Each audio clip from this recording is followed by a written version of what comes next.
Breaking Brown family. Get your libations. We got to have a conversation that a lot of people have been criticizing me for not having. First of all, before I forget, we'll be in Philly. No show Monday because I will be in Philly.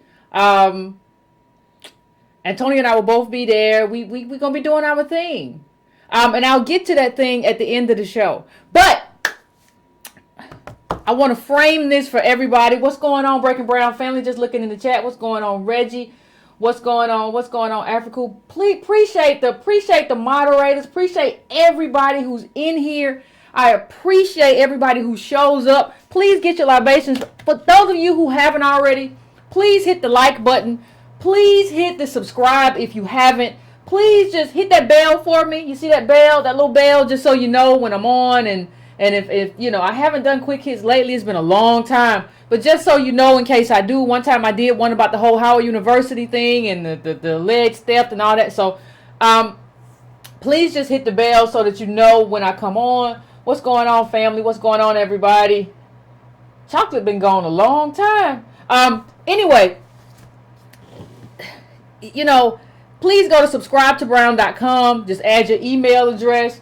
Thanks, 10 minutes. Please please also go to donatebrown.com if you want to donate. You can also go to patreon.com/ycarnell. Do it however you want to do it.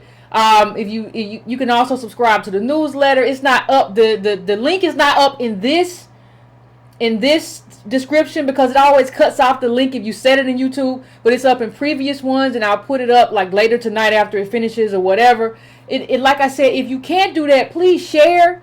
You know, you can share it for free, you can like it for free, you can subscribe for free. Those are all ways to help the channel, to help the Breaking Brown family that don't cost you anything. So we're going to have a conversation, ladies and gentlemen. We're going to have a conversation, family. We have to have a conversation. And I thought I'd add something to like one of the regular themes of the show. So I go through the comments, and sometimes those of you who watch and who look, sometimes you'll see that I actually I respond in the comments. I try to be available and try to because I really want an understanding. I'm not here just to I really want us to kind of get an understanding and reach kind of a consensus. I know we're not going to agree on everything, but I want us to reach a consensus. So one of the things that I want to start doing, I'm not going to probably do it every episode, but just sometimes bring up a comment that somebody says or somebody wrote and actually address it here. And this kind of became the topic for tonight's show. So let's just read it together, shall we? Shall we read right along? You know, Yvette and Tone's arguments are deeply flawed. Every video of theirs rightly identifies as DOS as victims. The sober reality, however, is that there are winners and losers. This is equally as true as the victim narrative. This is equally as true as the victim narrative. Now I want you to hold on to that.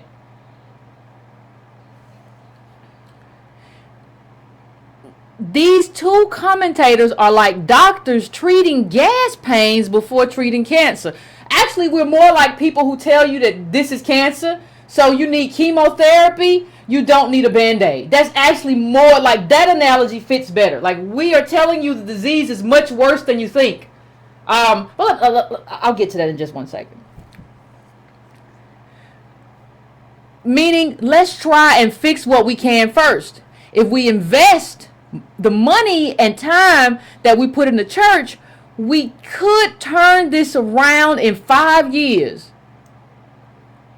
They never discuss how the church keep us aspirational, broke, and misinformed. This strikes me as dishonest. Where is the data on how much money we give preachers every week? Where is the data proving that this invisible God we serve has made good on his promises? Well, hallelujah, commenter. Woo. You were preaching, right? But you got a lot of stuff wrong. So let me just move this to the side just a little bit. I like when people preach and they get a lot of stuff wrong. So first of all, this isn't, like I said, what we do isn't like telling you about gas pains or whatever. What we're telling you is that, listen, you have misdiagnosed the illness and you have misdiagnosed the ailment. You think the illness is like you have a cut on your hand and I can heal my own cut. I can go get some Neosporin or whatever I got to do and I can take care of my own business. I don't need no hospital. And so what we're telling you, first of all, is that you do need a hospital. And to think that you don't need a hospital is to misdiagnose your illness. So what you've done in terms of do for selferism, you have said that you don't need a hospital. So we're not misdiagnosing anything. We're telling you that our injury is much more serious than previously thought. And we are telling you that you cannot fix it. Like, if you've been shot or if you have cancer, you need a hospital. You don't have a hospital in your house. And if you've been shot, you were shot by somebody else. Now, if the somebody who shot you has a hospital, you need to go to that hospital. If that somebody has let everybody else in the hospital, but you can't go to the hospital, you get kicked out every time, you're going to have a problem about why you haven't been let into that hospital. Now, all of these analogies aren't quite right because I can get it very much more specific than that. But I think you have to understand that, like, the analogy that this isn't an analogy where gas kind of fits. This is not the right way to kind of gauge what we're doing and what's happening here. Nobody's treating gas pains before cancer.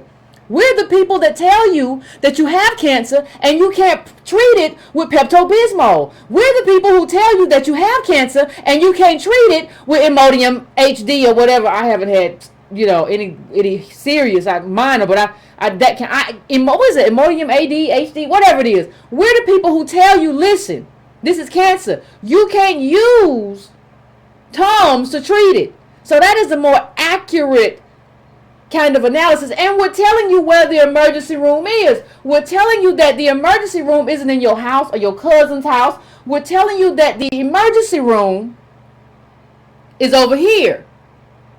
And we got to go get the medicine over here. That's what we're telling you. That is the proper analogy. So when you say, let's fix what we can first, what can you fix first if you do figure out that you have cancer? You don't give a person with stage 4 cancer a glass of water. Please hear me. You don't give a person with stage 4 cancer a glass of water as any type of solution or treatment. The water is needed for the body to function. It is not a treatment. So then you really don't slap treatment on the side of water. That's not how this works. That's black capitalism. Black capitalism is water with treatment for blackness on the side. That's not how any of this works. So then you talk about the church. And so let's get into the church. How we could fix it in 5 years. First of all, I'm so tired of people talking about how we could fix something in 5 years, 2 years, 3 years, 4 years. Show me the data on that. Show me the data of how much people tithe and how much of that tithes go towards private jets or whatever. And show me the data that proves to me that we could fix it in 5 years. Because I know you don't have any. You just made that up. And what I'm tired of is people just making up stuff and presenting it like it's a legitimate piece of data. I know we could fix Black America in 5 years with the little money that Negroes pool in the church. Now, I'm not saying it's not little money to us. I'm not saying that something else doesn't need to be done with it. But this idea that you have, that it could be fixed in 5 years, you have nothing to undergird that. So before you talk to me about data, let's be very, very sure that you have something undergirding what you said. So we're gonna move on because I think it's good. I'm not a person who is averse to criticism. I'm not. So I'm not a person who says that the black church hasn't done anything wrong. And in this episode, I'm going to deal with one of those wrongs, and I'm going to talk about it in a way that I think is valuable, is beneficial, and if somebody from the church, from the denomination that I'm going to speak about, is watching. Hopefully they can address it and address the stupidity of it all. Now, let me just put it up. I'm going to put it up big at first, just so I want you to see everybody in the picture. I want you to be able to see everything, because it's a spectacle. Now, that's too big. Okay. Well, here's it. AME Church. Black banks launch new partnership to build wealth. Now, I want you to hold on to that for a second, because it sounds very attractive. It sounds very empowering. It sounds like we're about to do our thing, and we are black people. We are men and women, and we're about to do something special. And I want to bring it up bigger, because I want you to see the Negroes in the picture. I'm sorry. I want you to just take it all in, because we're about to go there. And since we're about to go there, let's just make sure we get everybody in the group around, and we look at the people, and we frame this, and we understand who we're about to talk about. Now, see, here's the thing, Breaking Brown family. Everybody wants to ask about, Yvette, what is the solution? You always talk about the problem. You don't talk about the solution, Yvette. What is the solution? Let me tell you what one solution is. Can I give you one solution right now? I know, and somebody's going to be in the comments saying there is no solution. One solution right now. One solution right now is to recognize fake solutions. Our people have a bad habit, an intoxication, an addiction to trotting out fake solutions that look like real solutions. This is not a solution. This has been debunked. For those of you who haven't got it, you all remember this. Antonio Moore, Dr. Sandy Darity, Derek Hamilton, a lot of people in this study. Please, if you Google it, if you just Google what we get wrong about closing the racial wealth gap, you can just bring it up. It's a PDF, the whole study, bring it up. This is one of the things. It was defunct. It is that black banks cannot build wealth. And there are a number of reasons for that. And we'll go into specifics about that, because obviously some people missed the memo. If you're going around still passing around little fake solutions that won't work, haven't worked, didn't work, ain't gonna work, and there are a lot of reasons why they won't work. It's not me being negative. I would love for black banks to be the solution to our problems. It would make me very happy. But I'm not going to lie to you. That's not what I'm here for. At this moment, I'm kind of free, so I can tell the truth. There's a lot of people lying for a lot of different solutions, whether they be in the church, whether they be politicians. There are a lot of people telling untruths. And I want to congratulate Derek Hamilton, who is the new director of race and wealth at Ohio State. Congratulations, Dr. Hamilton, for what you have done and your contributions. I appreciate it. We appreciate it. These are legitimate economists. I don't know who. Wait a minute. Wait for it. These are legitimate economists. I don't know who the people are in the picture.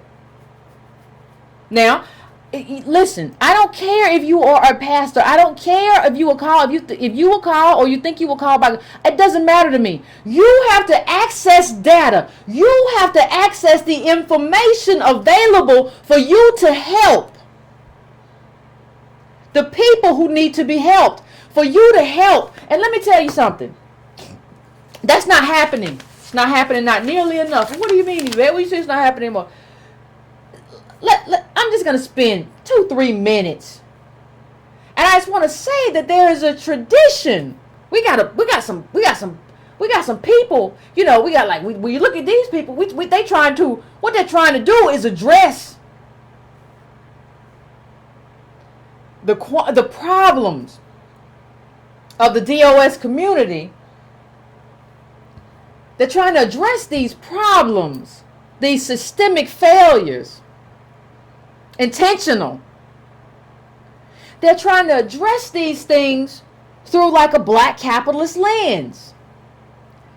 But I don't know about you, but I saw a Bible that deals a lot with oppression. I saw a Bible. If you look at your Bible, if you got one, let's do church. Bring your Bible out right now. It deals a lot with oppression. Jesus deals a lot with speaking truth to empire, turning over tables, getting very upset, getting very pissed off because people were being mistreated.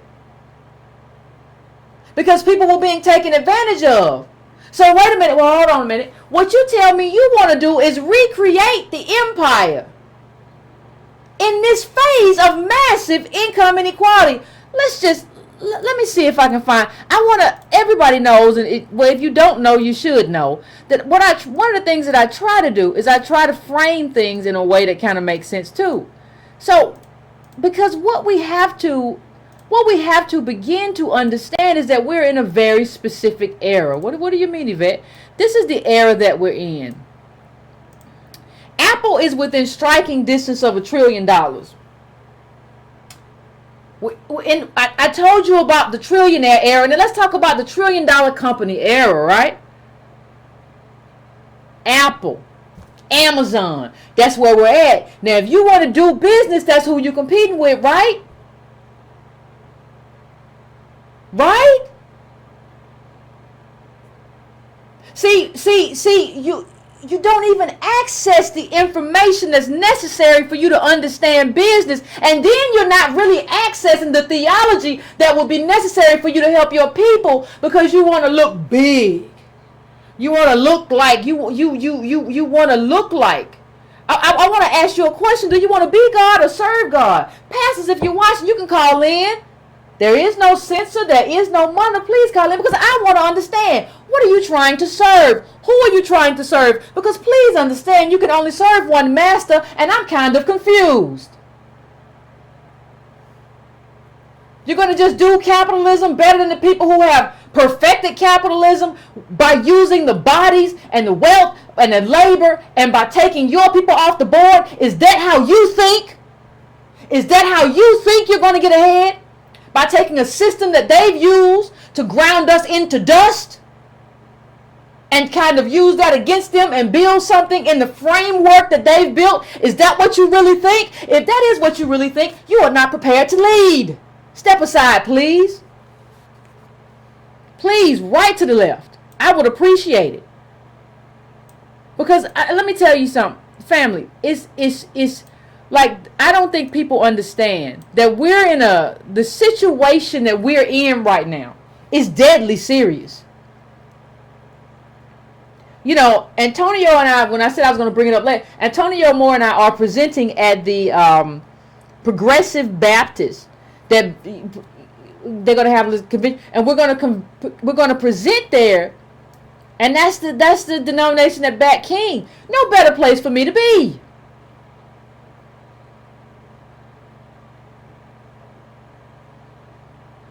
No better place for me to be. And see, what we have to understand, you know, the job, as I understand it, again, if I'm wrong, somebody let me know, but the job of a minister, the job of a pastor, the job of a preacher is to help me understand my mission, who I am, my life, my community, through theology, through Christianity, through Jesus. That is your mission. Am I wrong? If that is your mission, to help me understand that through theology and to be about black liberation, we have a black liberation, black radicalism. The church, the black church, even has a rich history in a lot of that. But if that is your charge, why are too many of you engaging in accommodationist politics? This is accommodationist politics. Martin Luther King complained about it. He complained about the accommodationists in the black church. They still here, and they're growing ever so fast. It's a real problem. It's a real problem. I don't understand why so many of you are theologically weak. I don't understand why on Mondays and Wednesdays I give a better sermon than you do. I don't understand it. What are you doing? What are you accessing? Where are you failing? Do you read these reports that come out? No? Why not? Do you think that your job is just to... Because I watch a lot of y'all, and what I see is really oftentimes just a mix of super capitalism, wish fulfillment, new age garbage. That is not anything that is going to set my people up to be in a position to be in an empowerment stage. It cannot help me. It cannot help the people that I serve. You see, there is really no other way to say it. But I consider myself a servant in this thing, right? And see, you make my job hard, and I'm gonna get to the specifics, but you make my job hard because you're not in the specifics and you're not even preaching anti-poverty. So when you're not preaching anti-poverty on Sunday, when somebody comes in on YouTube on Monday and they listen to me, you haven't given them the framework to understand what I'm saying. You haven't given them the framework to understand what Jesus was saying. And if you didn't do that, that is a failure. You are failing the activists who serve the community and try to activate the community to do what's necessary for collective uplift. That is a failure of theology. That is a failure of the black church. Now, it's not a failure of all black churches. Like I said, I'll be in the Progressive Baptist, Dr. Cosby. We have to support those, and I'll get to that, who are doing the right thing. But this right here, this is not the right thing. Your church cannot sit across from Popeyes next to a check cashing place and you invited Wells Fargo to sell subprimes to people that could get prime loans and believe in racial wealth inequality without understanding the data. See, that's what some of y'all did. I haven't called you out, but I know you did it. You can't do that. Not and call yourself a pastor and start talking about Jesus. No, you can't do that. You cannot do that. And I want people before I go into specifics of why this is wrong, there was once a tradition of kind of calling out the white church and manifestos and demanding reparations from the white church because the white church was very much involved in our oppression. We have certain traditions that have been forgotten by too many of the pastors. And one of the things that I think we do wrong is we just leave the church. See, we got a history, black people, of just walking off and leaving stuff. Like toys we don't want no more. I don't want this country never enough for me. I ain't no citizen. I don't want to go. I don't want to be involved with nobody's church. Church enough for me. So the only thing you do is you leave the church to like little old people and their social security checks and all kind of stuff. Now stay in there. But we'll get to that. If you don't know how to lead poor people, you can't be a black pastor and not know how to lead poor people. If you don't know how to lead poor people, I don't know what you're doing. You're acting like you're trying to lead rich people. If you don't know how to lead working class poor people and regular poor people who don't even have a job, ain't seen a job in a long time, I don't know what you're doing at your church. If this is your answer, and let's get to why this is not the answer. Let's get to why this is not the answer. Because we got to. I'm growing very tired of church pep rallies because this is not supposed to be about that. I'm about community building.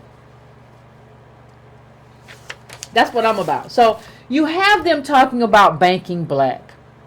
And you've heard, and if you haven't, please pick up the book, The Color of Money, Black Banks and the Racial Wealth Gap. Please pick up the book because I'm going to draw from that and some other things. I'm going to draw from the study, Antonio Moore, Dr. Derek Hamilton, Sandy Derrick, and others. I'm going to draw from a lot of stuff, but if you haven't picked up the book, please pick up the book. And another thing, let's say you can't pick up the book right now, I understand. I mean, there are other ways to kind of get the information. If you haven't picked up the book, you can't pick up the book, go read this article. The Unfulfilled Promise of Black Capitalism. Go take a peek at that article for me if you can't read the book. But one of the things that we have to understand as I try to frame this is that government picks winners and losers. That's just how America works. We're not in a space. That's why you see everybody advocating on Capitol Hill. So for people to say, Yvette, you want a government handout? No, I just want government to do for American black descendants of slaves what they do for everybody else. That's not a handout. You do the same thing for everybody else. See, what happens is with us, and just so we can frame this right, what happens with us is something very peculiar if you really think about it. It's extremely, extremely, extremely peculiar in the sense of we get made to believe that we have to do for self. Right?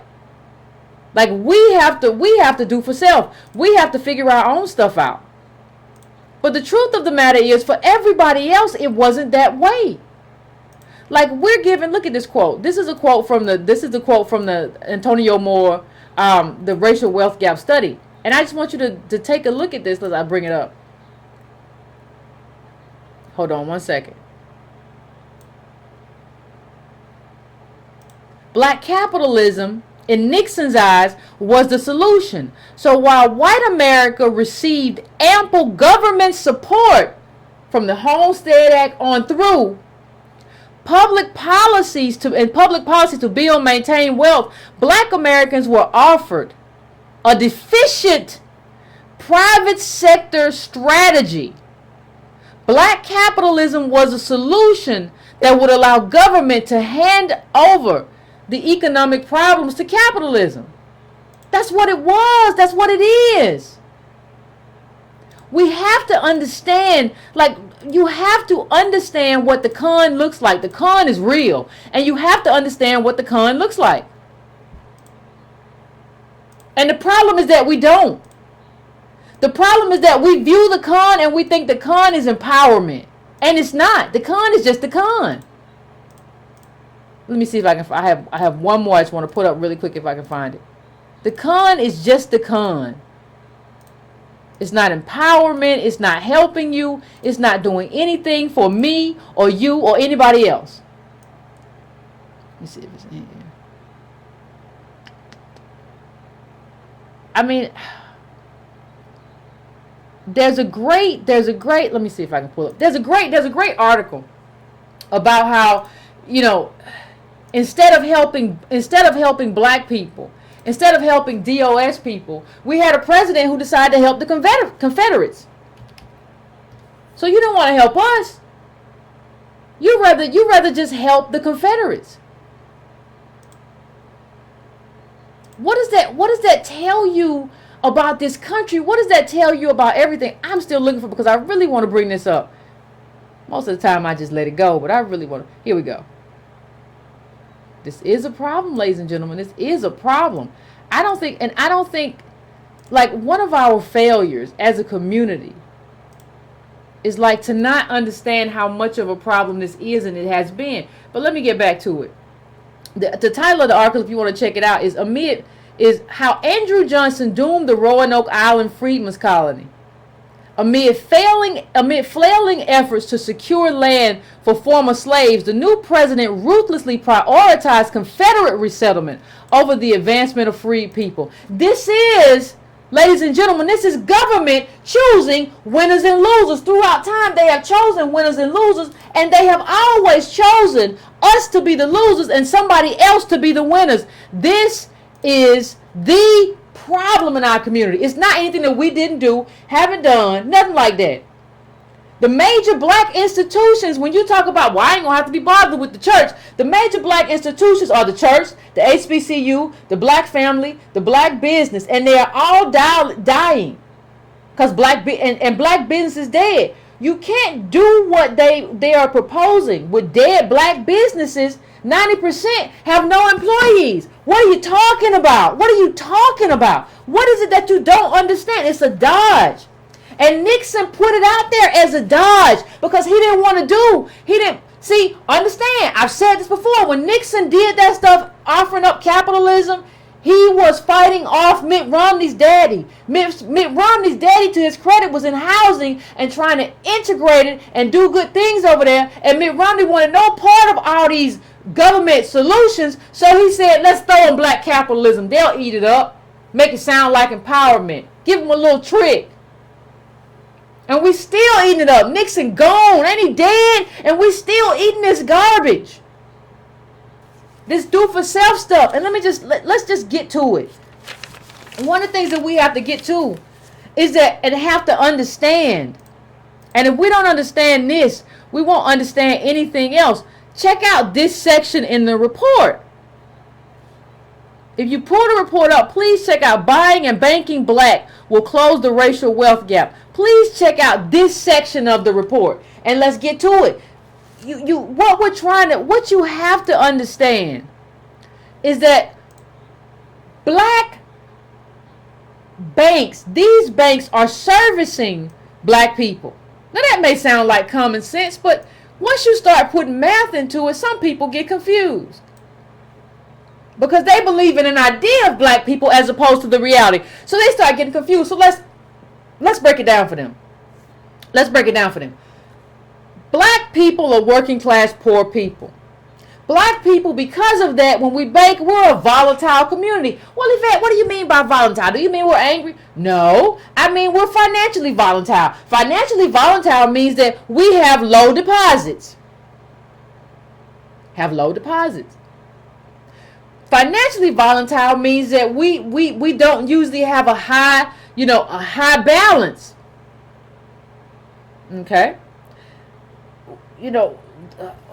That velocity usually means that we have higher losses. So if you loan to us, we're poor, there's a higher propensity that we're going to lose that money because we don't have any inherited wealth. We don't have social networks. We don't have any of the things that normally make business successful. Right? Or we might lose our house. If you give us a home loan, we hire last and we fire first. So we might lose that house. We're a high risk group because of systemic racism. That's who we are, right? Higher losses, higher defaults. All of that means higher operational costs.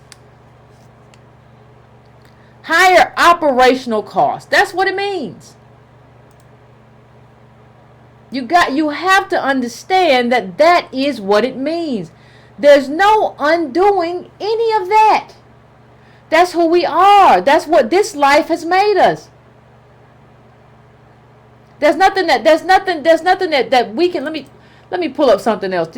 Those of you who watched last week will remember this chart. Now I want you to look at this chart. I'm just going to bring up the first half really quick, and I'm not even at the U.S. yet. I'm looking at Australia. I'm looking at Austria, and see the top 1% share. See, when you see 2015 latest available year percentages, right? When you look at that, now let me just scroll down a little bit more. You see selected indicators of the distribution of household net wealth. That's what we're looking at, right? So you see Denmark 23, you see Chile 17, Belgium 12, Italy, you see 11.7. You get all the way down. I'm going to scroll all the way down to the United States, and you see 42.5.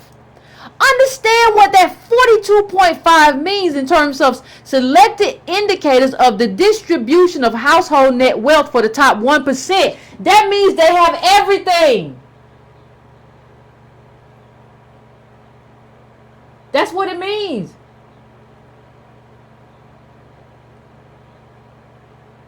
That's exactly what it means. They have everything. They have everything. And our race is the bottom group, and our bottom half is negative, right? We're negative. That's our bottom half. And the wealth that everybody has, the top 1%, is built off of the free wealth that they were able to build off the backs of our ancestors. That's where we are. Understand that that's the context for this conversation. So when we talk about black banks, we're talking about banks that can't. When you talk about black banks and high velocity and having small deposits, they need large deposits to make money because they need that money to just get there and sit. They don't need that money to move. If you want to make money off money, you need that money not to move and not to be taken out. I got to pay the light bill. I ain't got but $3 in the bank, but I'm gonna put. That's not how banks make money. Banks make money when people put that money in there and it just sits there. That's why banks value people who keep a high minimum balance. Ain't making no money off us. We have all these transactions. We have all these transactions, but we don't add to that balance because of the velocity, right? So what you're looking at is that black banks, because of who they service, which is black people, they can't scale. You can't grow. If this is who you're taking money from, you can't grow as a bank. If what you're doing is servicing us, that's impossible. That's impossible. It's impossible. And I don't think enough people really understand that. I don't think these people in this image understand that these people can't scale. The bottom 40, you need 85K hard to break out of that group. How many of y'all got that? Nearly 85% of blacks in the bottom 40, and nearly all of our working age families are in the bottom 40, period. That's who you want black banks to service. Now let me tell you what black banks do. So in the study, what you find is that what black banks do is that because they have a really high velocity group, they tend to invest a lot in government securities because government securities are more safe. Well, what happens is the government then use that money to invest in other communities. So much for the black dollar, because your black dollar goes, your black bank dollar goes out of your community into government securities because we're so volatile, and they use that money to invest in other communities. Now, you know what could stop that? Government policy. You could put a policy in place and say the money collected from black banks can only be invested in black communities. But nobody wants to deal with government you believe in do for self. How do you feel? How do you feel? Knowing that everything that you believe is a lie, everything that you believe is wrong and misinformed, how do you feel? I'm just saying. So understand what I just said. This whole myth about black banking keeping black dollars in black communities is just a lie, because they have to invest in something safe, and the safest thing is a government security, and the government has no obligation or duty to keep that black bank's investment in black communities, and so they don't. The government does what's best for their investment and invest in other communities. So your black dollar at that black bank goes out to invest in other communities because it's safer. Because it's safer. And see, you could, like I said, you could put a policy in place say that's illegal. You gotta take that black, you gotta secure it and say that you gotta like you do FDIC and say like we have this money is backed by the federal government. We're not, even if we lose this money, we're gonna replace it. That's a policy though. All of the stuff that protects anybody, all the stuff that protects our communities. And why we don't get protected is because there are no policies in place to do that. That's the government's job. So you have to understand how silly it is when you hear people say, well, I'm not, government ain't gonna never help nobody. And so what happens even with black customers is, so if you go to a black bank, right? And you trying to help black people. You done heard one of these do-for-selfers podcast or whatever you done listen to, and you trying to help black people. Well, you go there, and what happens is you get taken advantage of. Well, how do you get taken advantage of, Yvette? I don't understand. Well, you get taken advantage of because of this. Listen, they're high costs. The black bank has very high costs, very high operational costs. That means that they probably can't even give you a loan. They probably charge higher fees because there is no wealth. So they have to make up for that some way. So they need you to pay subprime fees to make sense. We have this idea of black banks that are just kind of cordoned off by themselves, as if like this was 1854 and we came in and white people came in at the same time, and we said we're gonna take these however many million acres and you take them, and we're gonna do our own thing.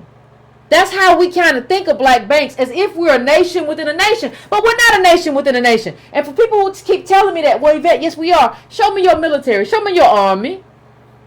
Show me your land. Because nations have certain things that identify them as nations, like sovereignty. Show me you have sovereignty. Show me you have a standing army. If you don't have any of those things, you're not a nation. You're just a person with low self-esteem. Again, none of that is my main problem. Not today, not any day.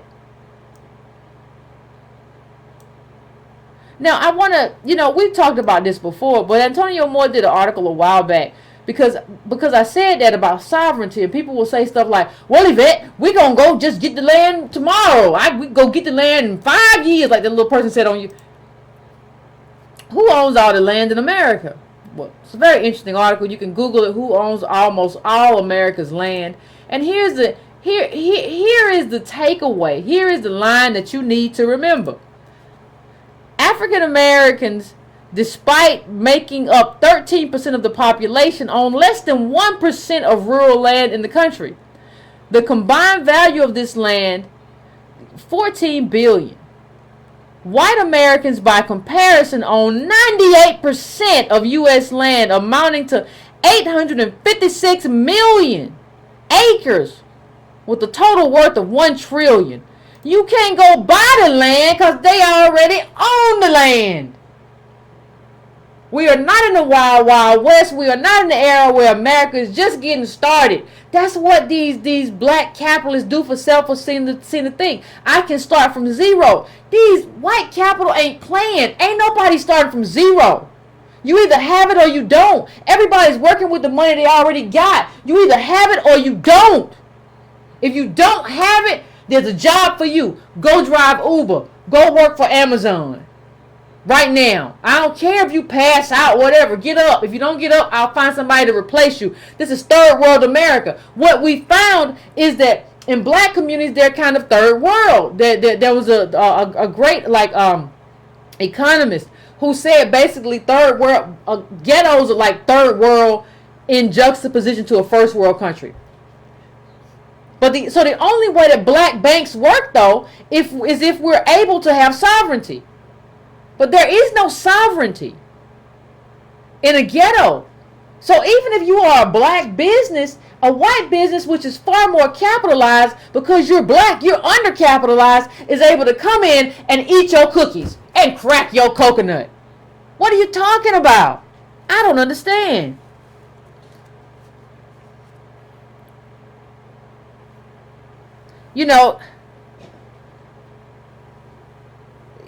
I don't understand what we're talking about. I really don't understand. And let me just say, like I said, if you haven't gotten the book, check the book out. There's some good stuff in here.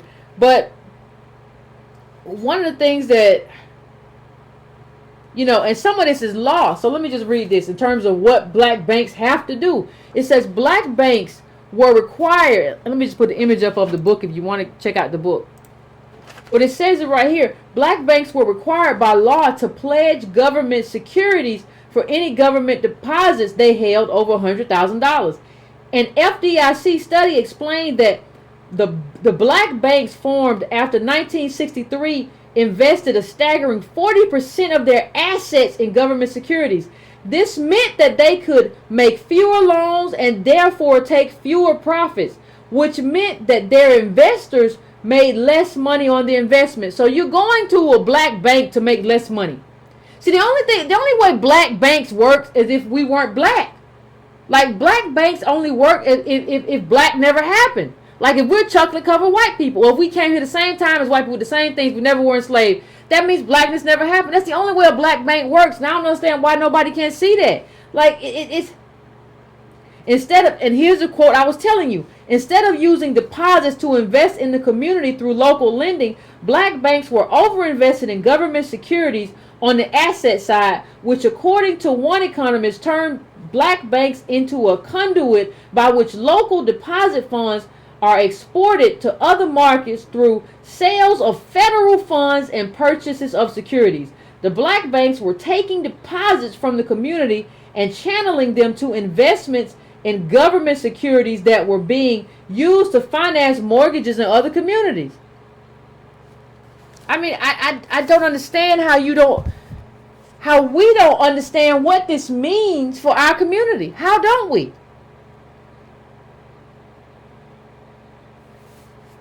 How don't we? And this explains why if you're from another developing country, if you're from Haiti or wherever, you can't explain this or say this is just like where you came from. This is a different animal. See, this is why we have to understand our tribe. What we go through in America is different than everywhere else. It's not all the same. To say it's all the same or we all black is a flattening and a devaluation of what we have gone through as American black DOS in this country. This story is unlike any other story, and this people is unlike any other people. And what we've gone through is unlike what anybody else has gone through. You have to understand that. You have to understand. If you don't understand that, you don't understand anything. Let me just put a piece of data for you. White banks, just put this in context. This is not me. This is from the book. This is from the book. White banks put aside 11.4%. They put forth 11.4% money for losses. This is how much we're going to anticipate that we're going to take in losses. White banks put aside 11.4% for losses. Black banks put what? Black and brown family, guess for me. How much would you think black banks, if white banks put aside 11.4% for losses, how much do you think that black banks will put aside for losses, Black and brown family? Like how much? How much do you think that 11.4% for white banks they put aside for what they lose? No. Like how much we have to put, whoever said 40% is getting there. 137%. Black banks have to put 137%. 137%. Do you understand how much money that takes out of the bank that they have to use to hedge for the fact that they're going to have all these defaults and low deposits and everything about black people is going to be concentrated in their banks? That's what it means. That means there's no room to scale. There's no room for a black bank to like grow anything because they're hedging against blackness. They got to deal with blackness. The invention of blackness don't even exist. It's just a color, it's just a melanin or whatever. But they got to hedge against that now because they've made black people into something. This country has made black people into a failure group. So the banks have to hedge against that. Black banks have to hedge against that, which means you can never grow. You can never get big. How you going to do that? With what money? See, we have to either be sovereign or we have to be integrationist. And we don't have sovereignty. We never had true integration, but we don't have sovereignty that they going to have. So people say, well, Yvette, you just want to be around white people. No, I don't see any other choice other than being integrated now. Because when you allow these people to cordon us off into one little small corner, they just put all the failure in our neighborhoods. All the payday loans, all the plants that put cancer causing chemicals, all of that. No, I need you to hide me among some other people. I'm not going to be just in a community that you know, oh, this is just black people. We're going to put all kind of cancer causing substances, liquor store, prostitution houses. We're going to put everything in there because it's just black people. I don't know. That's what they're here for. They're the failure group. Put everything over there. The poison, water, everything. Just put it over there. It'll be fine. I can't be that group. I don't want to be that group. Third world America. Third world America. And so you had, in the book, there's a Howard University dean or whatever, and the dean talks about, pick up the book, talks about the benefits of black banks, but says something very interesting. Says that black banks, in order to be feasible, require deposits from government, and from corporations. And then goes on to say, basically, that these black banks are good for black self-esteem. I'm gonna tell you something, black people. White capital ain't interested in your self-esteem. And understand this is different than a school, right? You said HBCUs get money from the government, as well they should. But the school and the banks have different charges. The banks are in a very competitive financial business without the same charter or charge or history as a school. And you still need government. But you got a bunch of people running around like government don't matter. Black banks hold failure while competing against banks super capitalized by Obama. This isn't business. It's not a bank. It's an idea of it's an idea. It's like a reverse bank. This is not a bank. And what do you think is going to happen to these banks when these mega banks, these super capitalized banks compete? They're just going to fail. This is what we're engaged in is sort of it's a mythology. There's no other way to really have the conversation. And don't tell me, well, Yvette, you don't understand. Black people got money. We got trillions. Okay, this is also from the report. The claim that Black America has roughly $1 trillion in buying power is popularly repeated mythology with no basis in sound economic logic or data. While the myth has a longer history, it is today largely propelled by misreadings and poor, false interpretations of Nielsen surveys, marketing reports. Buying power is a marketing phrase that refers to the power of consumers to purchase what are strictly available goods and is used as, hold on one second. I mean, it is what it is, everybody. I don't know what to tell everybody. I really don't. Let me see if I can find it. I don't know why we keep buying into these myths. It just doesn't make any sense to me. Measurement for corporations to better market their product. Understand the buying power myth is just a way to get you to spend money. That's what they're basically saying. Power here has nothing to do with actual economic strength, and there is no collective $1 trillion that black people have and just foolishly spend ignorantly to their economic detriment. The myth of buying power functions as propaganda working to deny the reality of structural, intentional, necessary economic inequality required to maintain society as it is. One that benefits an increasingly decreasing number of people. Think about that. You know, Asians have the same buying power and like half the workers. So, and I don't know any group that defines themselves by consumption. You define yourself by wealth. You can define yourself by your position in society. You don't define yourself by whether or not you can buy soap.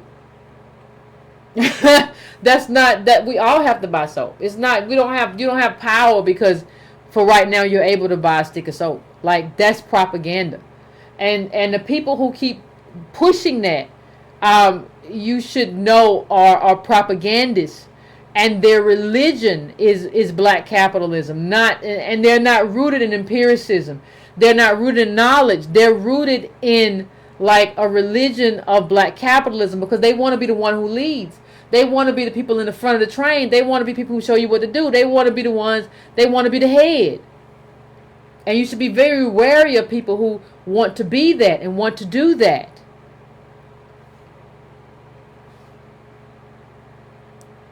You know, black banks can't just work with black dollars because blacks don't own their communities. Whites do.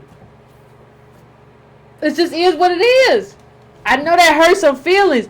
You would need to force whites that own the land Popeyes is on, you know, in like West Louisville to invest in black banks by law. Like by law, you got to put 10% or whatever in a black bank. That's what will have to happen. But don't nobody want to deal with government. We can do it by ourselves. And that's why we're still here. We still here because people keep saying, well, we don't want to deal with government. We want to do it by ourselves. We're going to be here forever then. We can just be here forever. Obviously, you don't care. I guess I got to just be here with you. And see, that either way, with this stuff, we just end up needing government. Because everybody needs government. Because government does what? Government always picks winners and losers. That's what government does. That's the job of government. But we think we're getting a handout.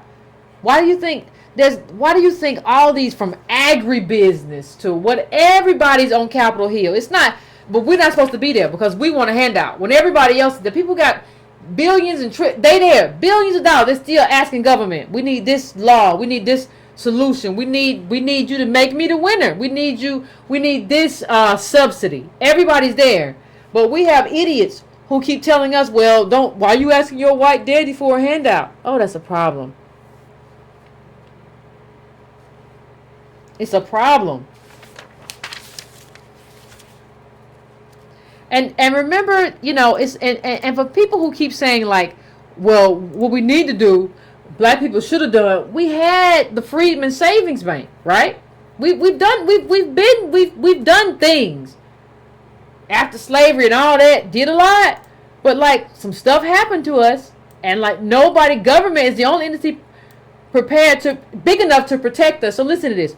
Former slaves deposited millions of dollars into the bank. In 1866, the bank held just under $200,000 in deposit. By 1874, the bank held $3.6 million, representing the earnings of not just individual black families, but black churches and beneficial societies. All less than a decade since the 13th Amendment, African American leaders served various leadership roles in the banks, and Frederick Douglass served as president for a short time. But in 1874, Douglass was forced to apply to Congress to close the doors of the entire system of freedmen's banks in 1874. The reasons were several: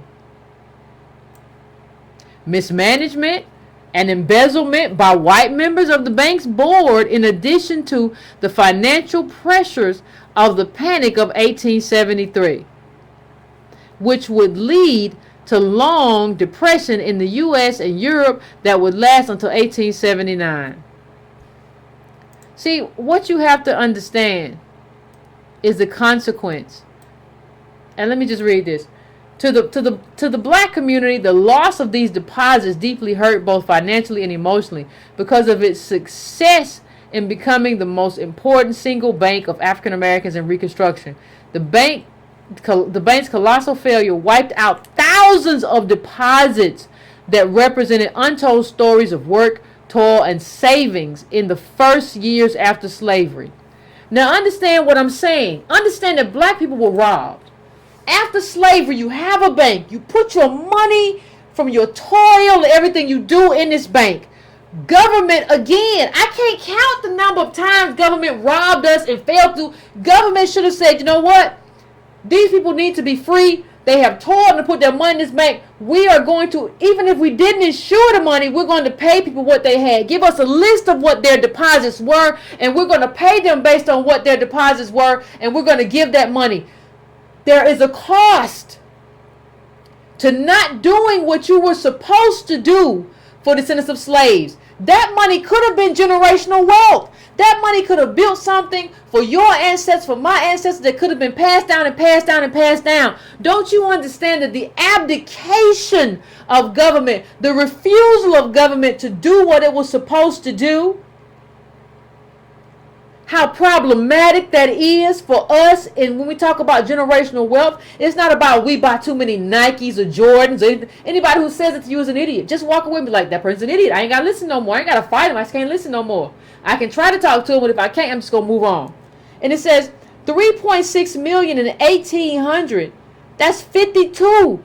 52 million today. Not to mention that still doesn't show what business they could have jumped in. That was when there was, that was when there was, like, you gotta understand, that's a different time. There was a lot of low hanging fruit. You could just buy something and build something with that money and build something else and give a family member some money to build some land and do some other stuff. That was taken away from us. We're not where we are because of financial literacy. We're not where we are because we don't think. We're not where we are because we buy too many Jordans. We're where we are because we got robbed. So what I'm telling you is, what are you going to do about us getting robbed? Are you going to be just like, well, we got to just rebuild on our own? That seems like a very cowardly thing to do or say when you understand how this really happened. When you understand that that we had money built on our backs and they took it. So when you say, well, the white man ain't never going to do nothing for us. Well, first of all, government isn't the white man. But second of all, even if you try to see it that way, the regular man on the street might not do nothing for us. The white man might not, but they sure are willing to take some stuff from us. They'll steal from us. And so what happens? What is your protection? How do you protect your life? How do you protect your money? How do you protect your investment if there is no government to stand in place and do what's necessary to protect you? I want to know, because I've never seen a do-for-self answer that question. I've certainly never seen a do-for-self do it. I've never known a do-for-self millionaire. I've known a lot of people who talk like that, but I've never seen one. So I'm just trying to figure out what's going on. I'm trying to understand. See, what you have to understand is that none of this stuff that's being preached right now is a solution. And for the preachers who are coming out, who we started this conversation with, for these preachers, what I have to say is that this is not a solution. And I have to wonder whether your religion, pastors, is Christianity and Christ, or whether it's bootstrappism and black capitalism. And I need you to understand that this is important, and you need to beware, black pastors who support the solution. You have to beware, because you can only serve one master. You understand that, right? You read that somewhere before, haven't you? You can only serve one master. So I need to understand who is the master that you serve. We all need to understand that. See, because what's been going on, you haven't been holding. Nobody's been holding you to account. But see, the Breaking Brown family is here and we everywhere. And ain't nobody just going to be following you alone because you got a nice pinstripe zoot suit like Cab Calloway used to wear. That's not good enough anymore. It should have never been good enough, but it certainly is not good enough anymore. So I'm going to take a quick break. We're at the hour mark. I'm going to take a quick break, and then, I hope somebody can call in and answer these questions, because I need questions answered. I have a lot of questions that have not been answered. I need them answered about, what y'all going to do. How many people in the AME church are challenging the church as opposed to just being like, I ain't going to be bothered with the church. How many? And what you going to do? And we got to ask that question, so I'll be taking calls. Give me like 3 minutes to set up the phones. I'll be back. And we're going to have a conversation. As always, Breaking Brown fan.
Breaking Brown family. We're about to go to the calls. Let me see who is on the call today. I'm going to go to the first call. I'm going to go to 786. 786, I'm coming to you first. 786, what is your name? Where are you calling from? And what's on your mind? Hello? You guys can hear me? I can hear you fine. I'm sorry. Hello, this is Demetrius calling from Lake Mary, Florida. What's going on? What's on your mind?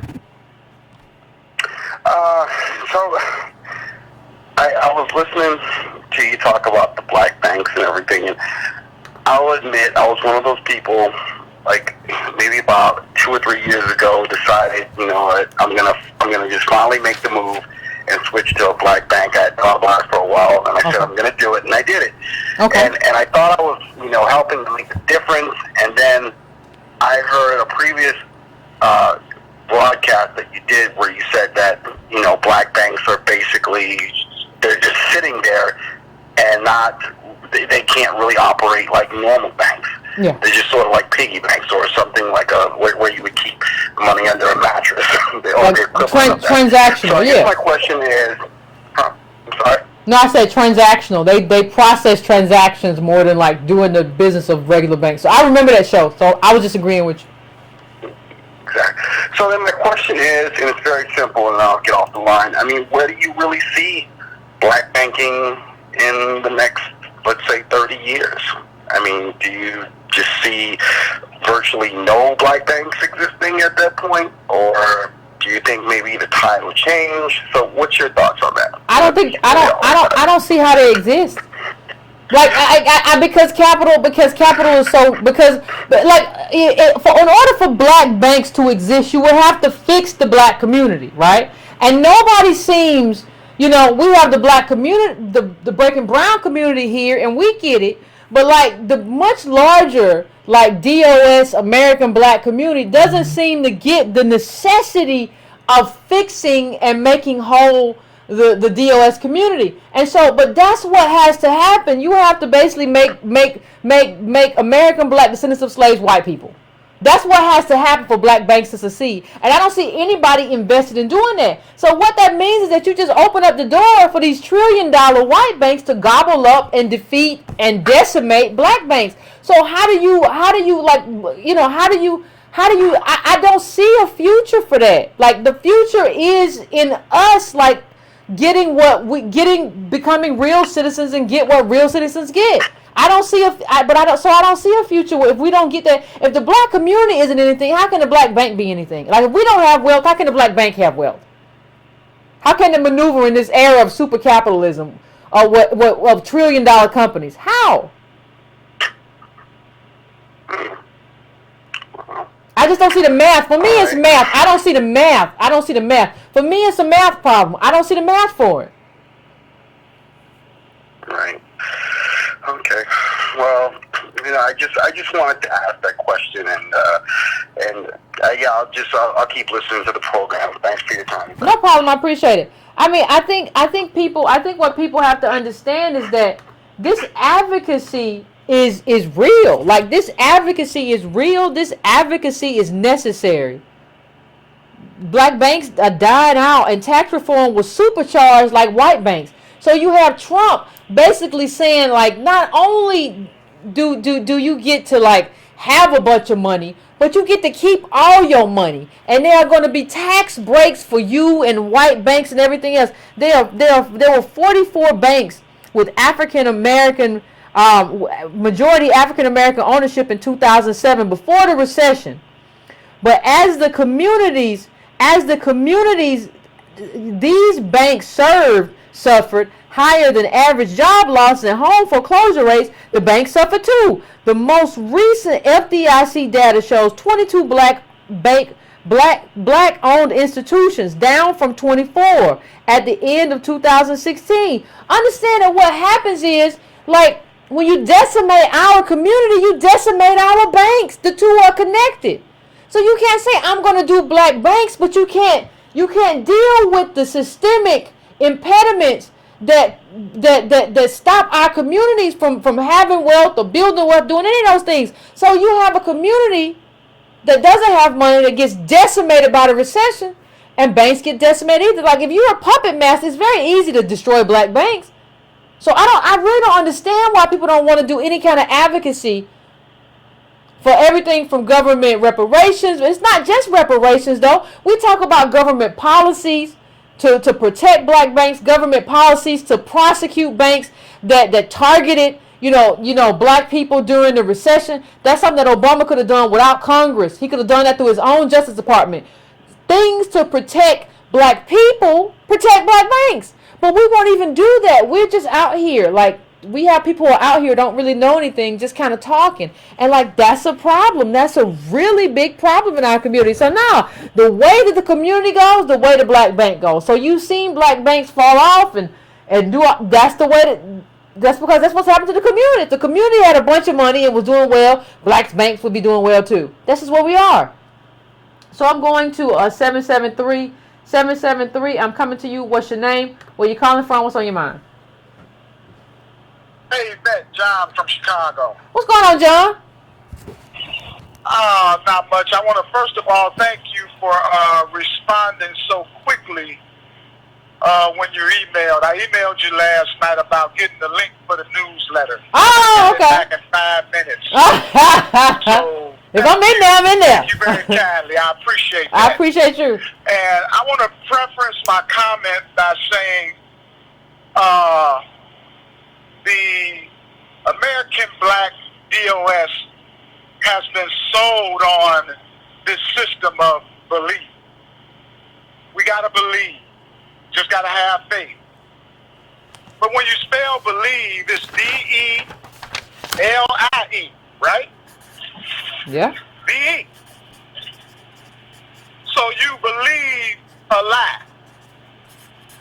Now, for whatever reason, American Black DOS, for that group of people, the truth is unbelievable. You, Tone, Sandy Daddy, all of you guys just lay out facts. Fact after fact after fact after fact after fact.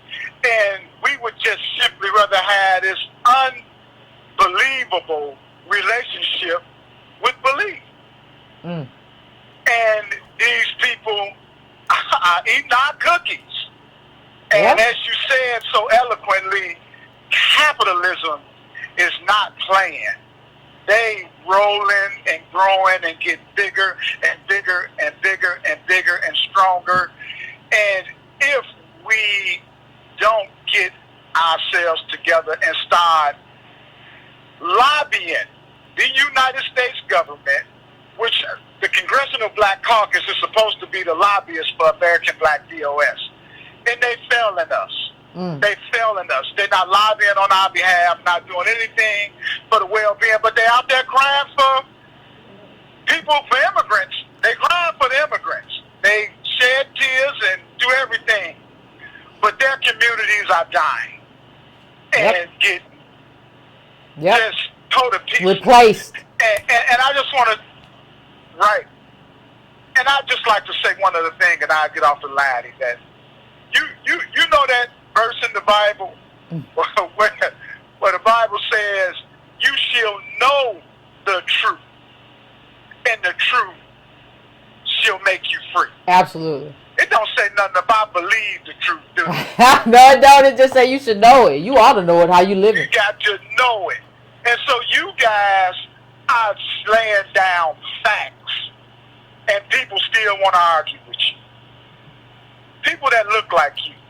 And it saddens me as a 55-year-old father to a man that's listening to a young lady and a young man like you and Tone and getting fed information every single day that I try to share with baby boomers like myself, because I was born at the end of boomers. I was born in 1962, so I wasn't old enough to reap any of the benefits of being a boomer, with the exception that I had parents who had good jobs, who would provide a nice living for myself and my siblings.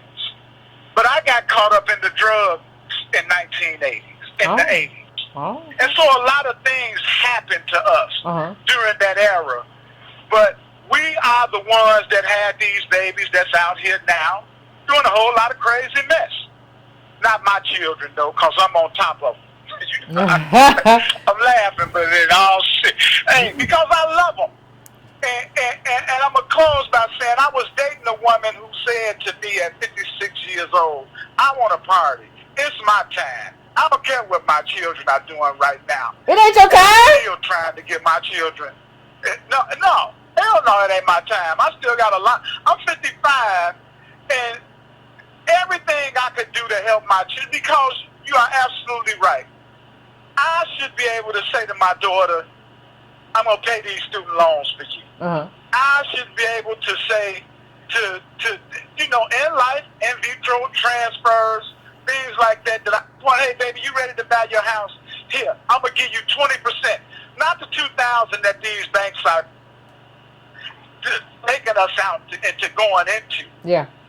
But in 20%, because I have to make life easy for them. I have a very nice income, but I don't have a whole lot of wealth, Yvette. I know. But I'd like to say this.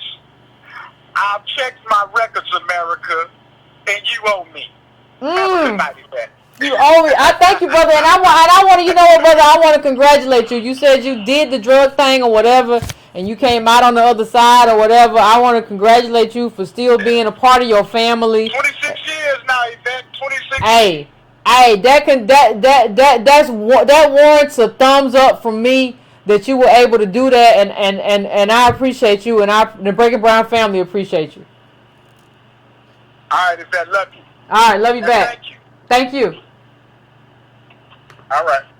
All right, everybody. I am going to 310. I know who it is. What's going on? Hey, what's up, Yvette? What's going on? You can have me. I got a special guest for you today. Oh. I got Dr. Cosby on the line with me. Hey, Dr. Hey, Cosby. sister, how are you doing? I'm doing wonderful. Blessings upon you.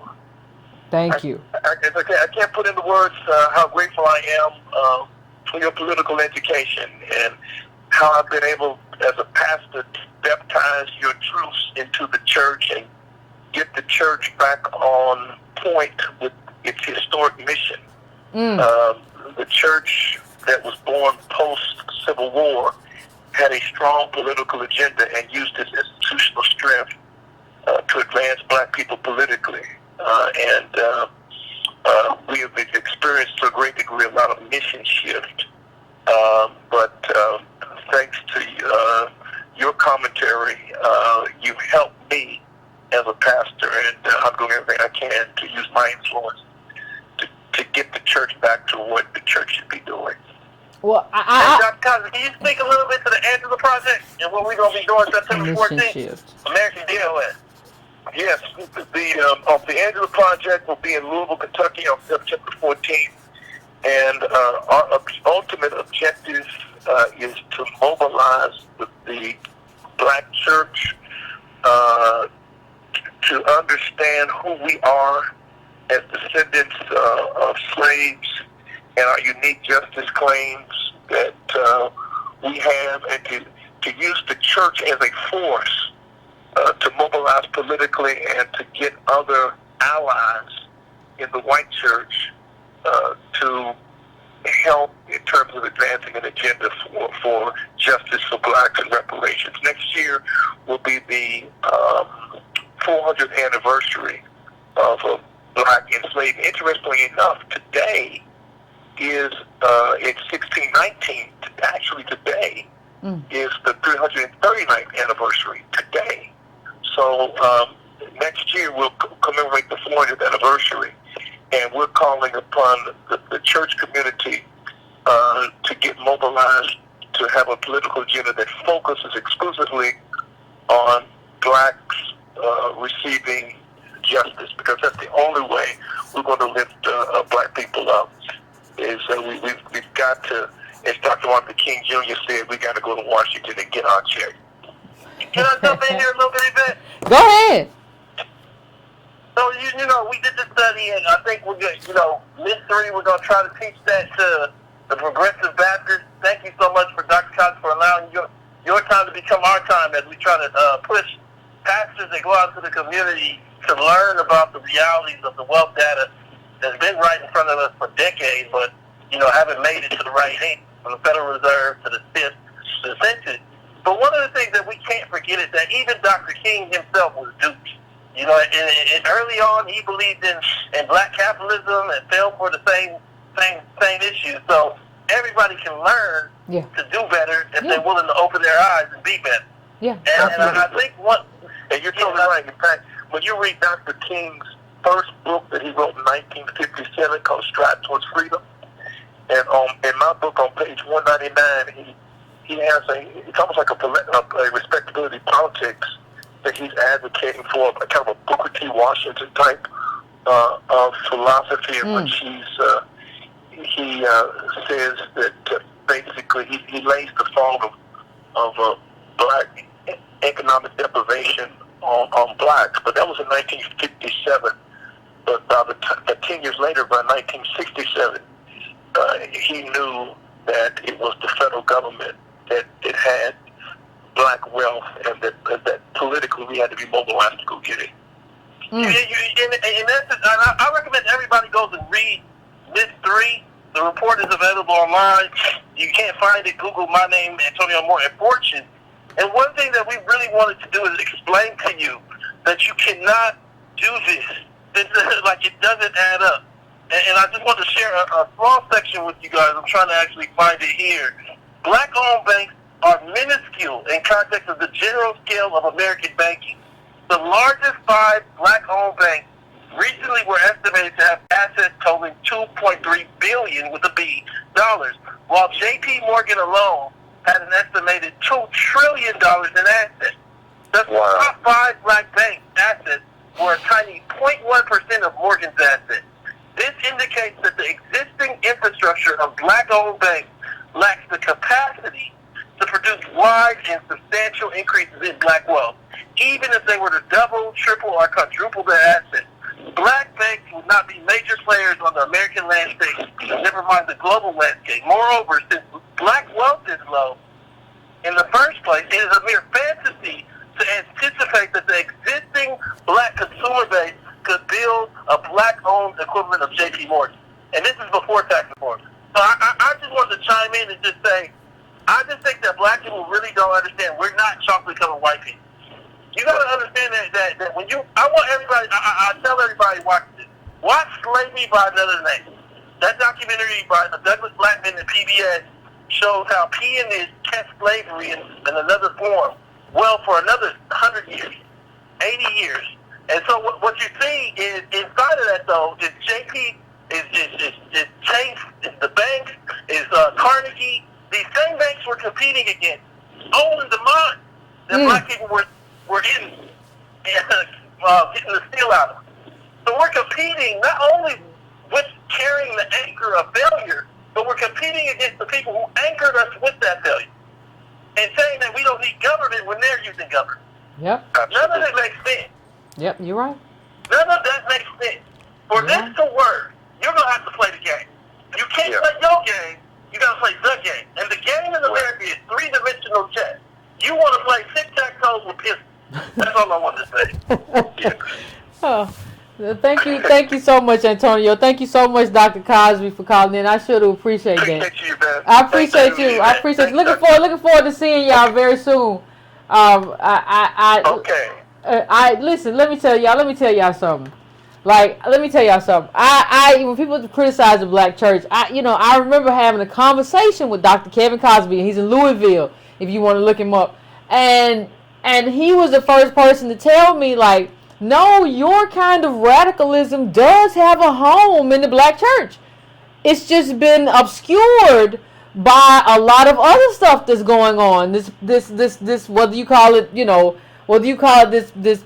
pastors who talk about mansions and whatever, but there is, and gave me stuff to read, which we'll get to in another episode, which goes back to the black radicalism, black liberation. And so really what you have gone to is that how people like me and you, Breaking Brown family, we have a space in the church, but that church has been obscured by a whole lot of people doing a whole lot of other stuff.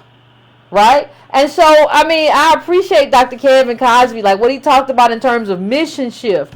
I mean, that kind of like all of that stuff in my conversations with him, what kind of like brought me back in line with like, okay, like the church, like we got real people here. Like we got real people here doing real good work, and I've seen it up close. I've been there. So I want to just say I appreciate Dr. Cosby, Reverend Cosby. I appreciate Tone. And I'm looking forward to doing that work when you know when I get there, when we do this stuff with Progressive Baptists. We're gonna be in Philly. I'm looking forward to it. I always looking forward to working to these people. These people mean the world to me. So I just wanted to make sure I say that before the end and just show my appreciation for, you know, when you say like, oh, these pastors are all fake. You don't know Dr. Kevin Cosby. That's all I gotta say. All I can say. Like, look him up, check him out. I wish I could start streaming, like start streaming all those sermons, all that they what I want. But anyway, I'm gonna go to the next call. I'm coming to 804. 804. What is your name and where you calling from? What's on your mind? Oh man, Yvette, I thought you cared about us young DOS kids. What's going on? Right after Tone and Dr. Cosby. I didn't know. I'm sorry. I didn't know. It's cool. How you doing? I'm doing good. I'm calling from Nashville. Okay, Tennessee. How y'all doing? How the fam doing? Fam doing good. Well, I always told myself if I ever got a chance to get on your show, I would speak life into all the stuff that you say. I sent an email to you a while ago, and I just want to kind of read it and just really, what all you talk about, you, Tone, and y'all talk about how our money is in with the government. That is my life. My father, he's not quite a baby boomer. He's a Gen Xer. But he's worked in the federal government for basically my entire life. So I'm going to just read a little bit from the email that I sent you, if that's all right. Go ahead. Basically, my father, he's a retired military. He currently works for the IRS. And one of the things that you said throughout your show that really touched me is, you know, my father, he's always gotten on us about money and taking care of money. And he does these financial reviews. And he shows us everything. Me and my sister, he shows us everything. My father is a 5%er amongst black people. Oh. And I say that, and my father has never sold a pack of peanuts. All this business, do for yourself stuff, I don't see it in my life. And when I talk about when y'all talk about the money is with the boomers and the federal government, y'all can't nobody say nothing to me. I'm 29 years old, going on 30. Okay.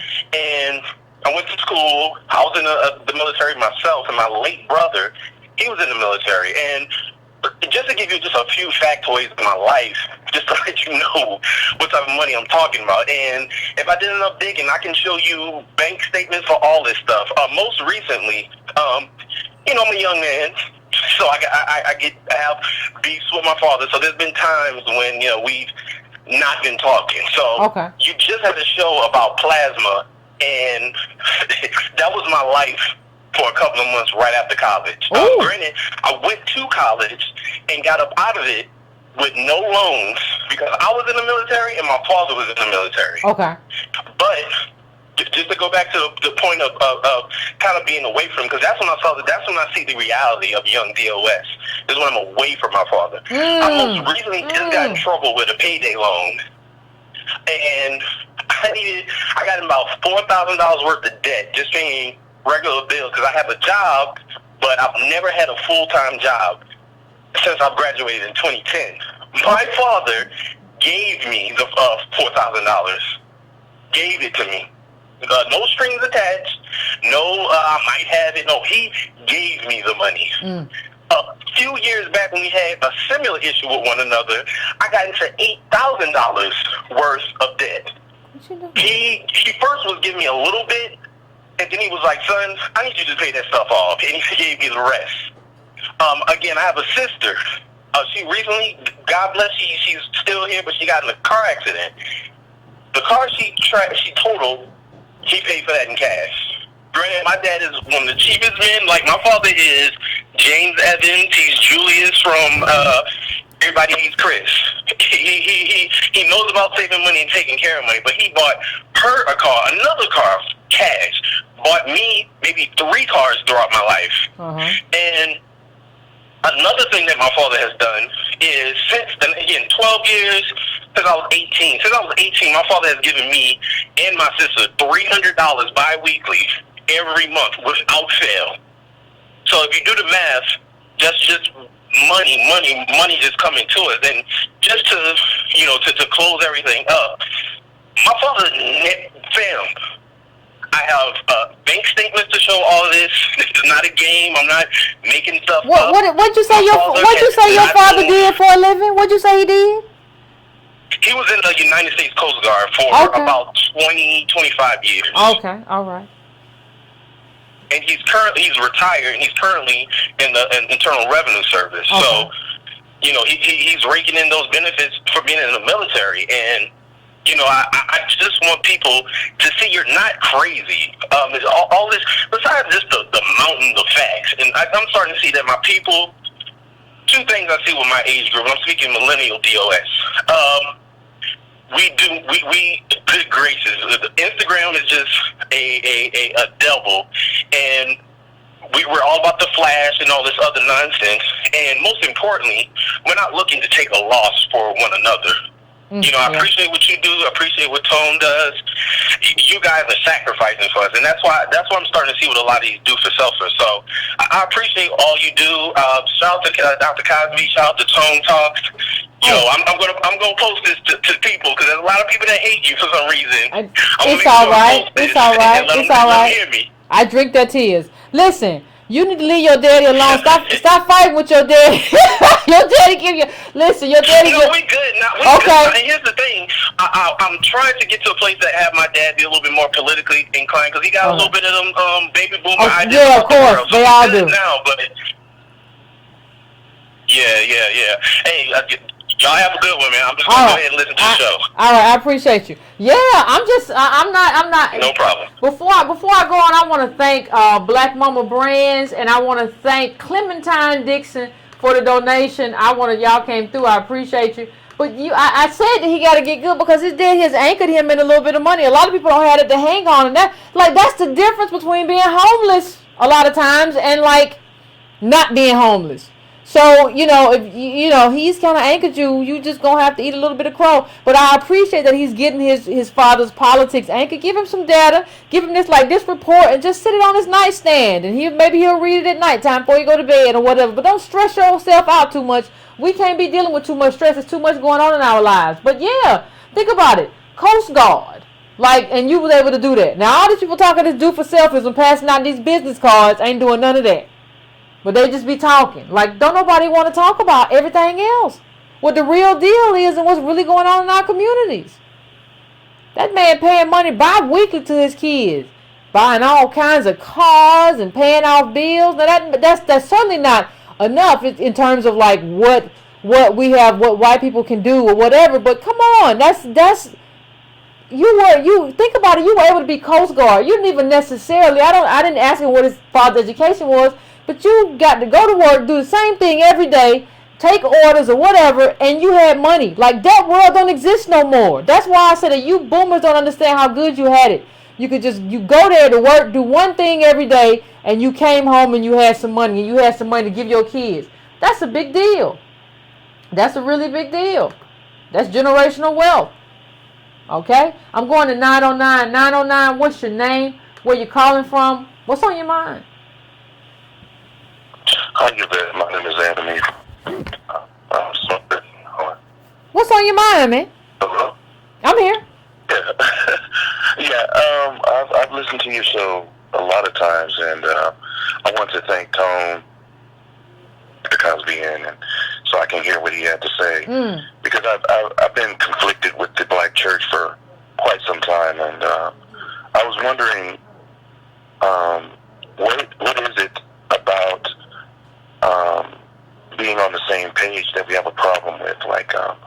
People have a problem with what you say, with what Tone says, with all our Black media or people that speak out to say, look, we need to be on the same page. We have to have a code of conduct. We have to have some kind of unity going on. We need to all be together on a united front. But it seems to be the most hardest and one of the most difficult things to do is to create this Breaking Brown family, to create these avenues to where we can communicate with each other. It seems difficult. And this seems to be like my church. Every time I listen to your show and I hear you go, you know, and you tell people, look, this African lady is not DOS. This President Obama is not on the same page with us. Absolutely not. These churches are not, I don't know if this person with this, as you say, Cab Calloway suit is doing exactly what, you know, is on the same page with us. So I'm trying to understand, and I love when you use the word understand. I'm trying to understand why it is that you have these do-for-selfers, and I guess I'm going to blow up names because I don't have a name. But you have, I want to thank Boyce Watkins for introducing me to you. Without him, I wouldn't have known who you were. And I also want to thank Tone for always bringing you up and bringing up people like Zoe. I wouldn't have known who Zoe Williams was, or any of these other people that are on popular media. But when are we going to just get together and come to a same page thing to where you can talk to one of your enemies, such as somebody like Tariq Nasheed or something like that, where you can talk and you guys can be on the same page? Well, see, here's the thing. I don't know if there's a question there. Well, see, here's the thing. Like, with some people, I agree on some things and some things I don't. Like, I saw a quote from Tariq Nasheed where he was saying basically the same thing that I say about immigrants. We are on the same page there. I don't know if we're on the same page with everything, but on that, we're on the same page, right? On that, we have the same view. So, like, I think on that thing, not everything, I think on that thing, you know, I think on that thing, it's clear to me that Tariq isn't my enemy, at least in my mind. Like, he's not my enemy. Like, I may disagree with him on some stuff, but he's not my enemy.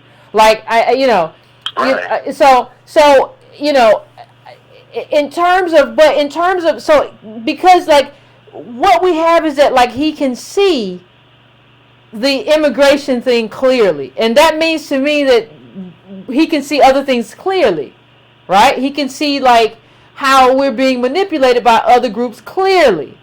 That makes him somebody that I can say, okay, I can do something or build with this person, whatever, regardless. With other people, though, when you bring up Boyce or whatever, it's as if this has become a mythology. Like, this is like a religion. So it doesn't matter what kind of facts I bring to the table. You're going to choose to, like, just not believe them and just say, well, it don't matter. I just believe what I believe. And you have to remember what Mr. Alexander Hamilton said one day when he called in. He said, belief makes knowledge inaccessible. So if I'm dealing with somebody who cannot access knowledge, what kind of common ground do we have? Because we've gone back and forth with this Boyce thing for a long time. We've debated face to face. We've had YouTube videos. We've taken shots at each other or whatever, because shots were taken at me and I fired back. I don't believe in attacking nobody, but I believe in self-defense. So when you have somebody who is engaged in this thing as sort of a religion as opposed to academic, or as opposed to using empiricism, like, how can I find common ground? I don't know where to find common ground with that. I think, and see, it's not a person that I'm necessarily opposing. I'm opposing a specific ideology in terms of this. In terms of people who are very vocal and saying, forget government, we don't never need nobody or whatever. And if that's your whole project, even if there had been something else to your project and it was more beneficial, I could have said, well, there's X, Y, and Z, right? But still, I got to get back to this thing. So, if you could just access, anybody who can just kind of access the information and say, I see what you're saying here. I don't have anything to, somebody says debate him then. I did debate Boyce. We debated, like, where have you been, Vision? Are you like new here? We did do a whole debate We did this. I'm sure it's still on his channel. Like, people say, well, debate, and forget that we have debated. And I think the consensus was that he lost the debate. But that doesn't change anything. Like, it doesn't change the belief. And that lets me know that where you are is not anchored in a belief. And so I have to forcefully challenge that in every way that I have available to me. And I think that's what I've done. And I think it's been to the benefit of the community, because black people, whether it be Du Bois and Booker T, or you go all the way back to James Baldwin, you go all the way back, like, we've always had disagreements, and a lot of them been public. So the people like, don't be putting our business on the street. Our business has always been on the street, and it's not business, it's politics. So you need to understand that. On the political front, when you meet someone, because I was looking at, was this Ta-Nehisi Coates? I don't know if I'm pronouncing his name right. Yeah, that's right. And he talked about his interview with Obama. I disagree with. It just seems like he's the comfortable face that white people want to hear speak their views, but in a way that makes it sound as if they're still down with black folks and stuff. Because I have a problem with white folks, and I need help here. All of them. Look at them as thieves. Huh? All of them. Not all of them. Not all of them. But no, I look at them as thieves. You know, I see them as everything that we do, they stole and they made it their own. You know, the Justin Timberlakes and all this other stuff and whatever. And I look at us, and we point fingers at each other, and we talk bad about each other as far as trying to survive in this. I don't know what you call this, matrix or whatever this world is that that was created to appease us. But for some apparent reason, we just can't get on the same page. I've seen them put you against Minister Farrakhan. I've seen them put you against a whole lot of other people who a lot of black people look up to. And it seems sad that I hear you, and you make so much sense. But for some reason, there's a divisive thing going on in social media that wants us to either be on the entertainment level, to where you have Tariq now doing music albums and singing. I started like, is this some kind of joke or something? You know, and I don't know what to listen to no more. It seems like we're all going into some kind of craziness, and I'm sorry. No, I appreciate you. I appreciate you, bro. I mean, I don't think it's that. I think you know, I think everybody's doing what they're doing. People finding different ways to be creative. But honestly, I don't think we all need to, like, listen. I think this is what I think needs to happen. There has to be a debate. And DOS America has to choose who won and who lost. And the thing is, DOS has to make a choice of who can be in the room and how loud you can be once you get in the room, right? So you can have me and somebody else or whoever else in the room, but you got to decide who you give permission to be the loudest voice in that room. Who's going to lead that room, right? And so that doesn't mean that the other people can't be in the room, but who's going to be? And like, Black America keeps refusing to make that choice. Black America keeps saying, well, everybody get to be in the room and everybody got to be the same. Even if our visions are totally juxtaposed and I can prove mine and you can't prove yours and I have debunked all of your stuff, you still say to me, well, everybody got a right to have an opinion. No, you don't get to right. That's like me saying, well, I think everybody should wear flip-flops in the wintertime and I have an opinion and you should respect it. No, it's a given. Yvette, you crazy. You don't wear flip-flops in the wintertime because it's cold. So we're going to go with the person who wears the boots. But don't nobody want to do that with me. You know, in the last 30 years of Black America built personality on a time of American surplus. It's the time of American wealth scarcity, right, for our race. So that's not debatable. Like too many things that black people are saying are debatable or not debatable. This is not debatable. This is fact. And if you thought it's not fact, you should be able to put up some type of counterfact. Since you didn't put up a counterfact, that lets me know that you don't have it. You just have a belief. And in this era that we're in, a belief is not good enough. If you want to counteract me with fact, do it. But a belief is not good enough. So what has to happen, Colin, I'm going to say this and I'm going to let you go. But what has to happen I appreciate you calling in. But what has to happen is that we have to get to a point where we understand that belief is not good enough. Belief is not good enough. You are right in terms of where we are in this era and what has to happen, or you are wrong. You do not get to just come in here and have an opinion and stumble around and skippity poop and skippity doops. What did Kanye say when he was being real silly? Scoopity poop, scoopity poop, scoopity poop. You don't get to scoopity poop around the room and then be like, well, Yvette, he got a right to his opinion. I don't know why you were so rude to him. Huh? What? No, don't. So I'm going to go to the next call. I'm going to know who it is. 202. I'm coming to you. 202. What's your name? Where you calling from? I think I know. Hey, now, hold up. Now, you ain't going to be talking about these good black church boys. You can't be going. I just, man, I was like, I saw you pop over and I said, oh my God, I got to hurry get in on this. So, all right, so basically what you are, the indictment that you're levying at the black church, and the indictment you're making is that, you know, whether you realize or not, is that the black church has ceased, or what you're alluding to, the black church has ceased to have really any transformative power for the black community. Now, that's a serious charge, Yvette. I understand. It's a serious charge, you know, to even associate, you know, the black church as bootstrappers. You are actually doing one better. You are associating the black church as an institution or a subset of capitalism. Uh-oh. And if the black church is a subset of capitalism, then my original conjecture that you were positing that the black church has no transformative power thereof, it actually sticks. And I would concur. As a black preacher, I would concur with that. The Jesus of the black church is not transformational. The Jesus of the black church is just another black dude who shucks and jives and assimilates and is deferential and, you know, never tries to rock the boat, always straddling the fence and criticizing anybody who dares not do the same. Now, how did the black church get like this? Now, I would have to push back against Dr. Cosby on this one point. Okay. He said, or the point that he made a point that he talked about the church being born post-Civil War.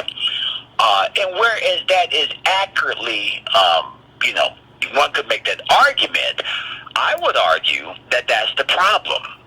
That because the black church was born post-Civil War, it is a vehicle of empire.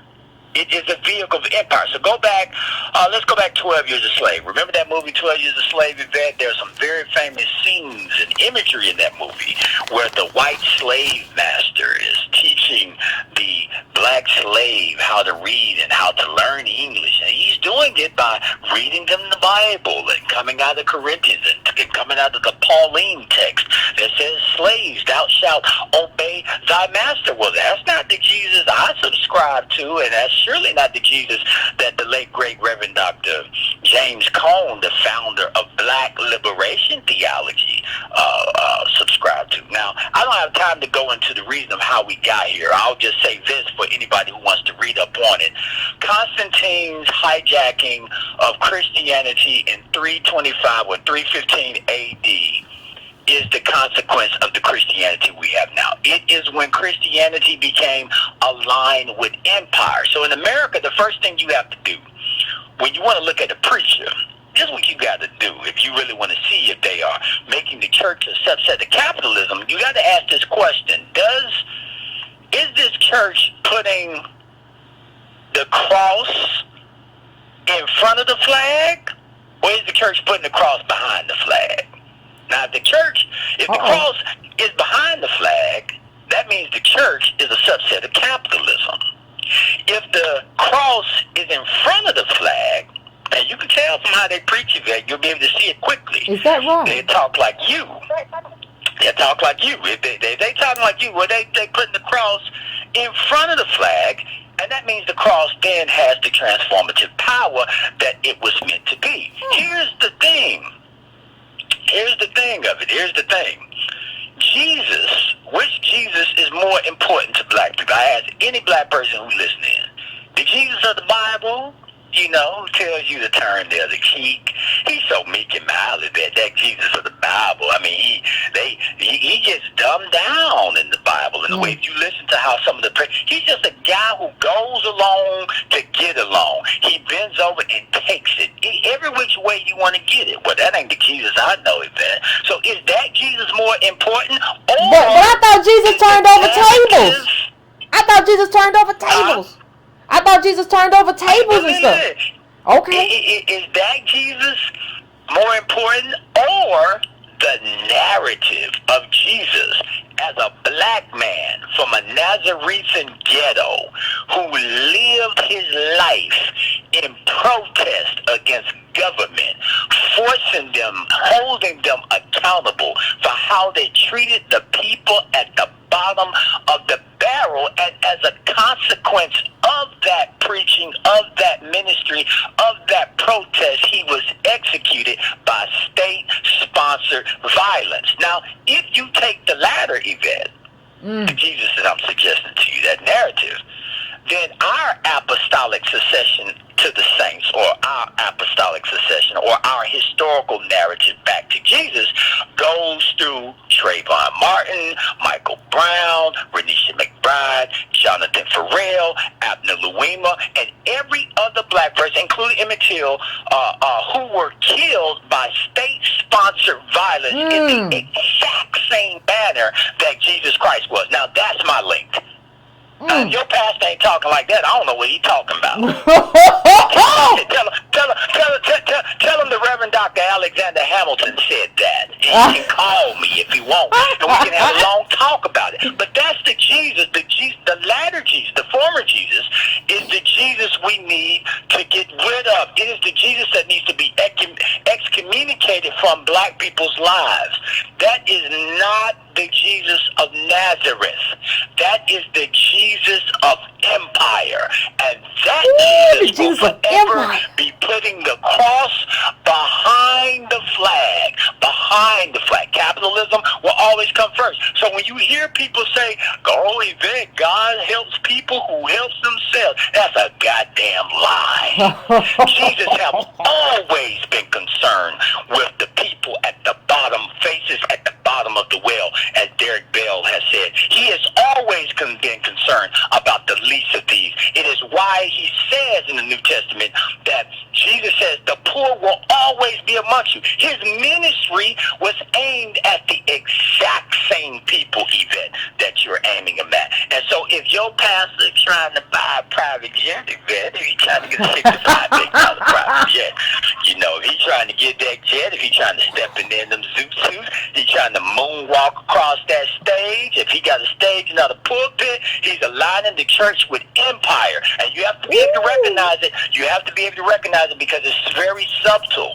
It's very subtle. And if you allow them to continue to do that, then Jesus becomes the meek and mild Jesus instead of the transformative Jesus that split time from BC, from AD, from BC to AD, and upended the Roman Empire and spread the Christianity across the globe. Now that's a revolutionary Jesus who's more akin to Castro than he is, you know, to what we have today. And I think Dr. King started to see that toward the end of his life. He started to see the perversion of how white people had used Christianity. Think about it, Yvette. If I control who you get on your knees and pray to, I control you.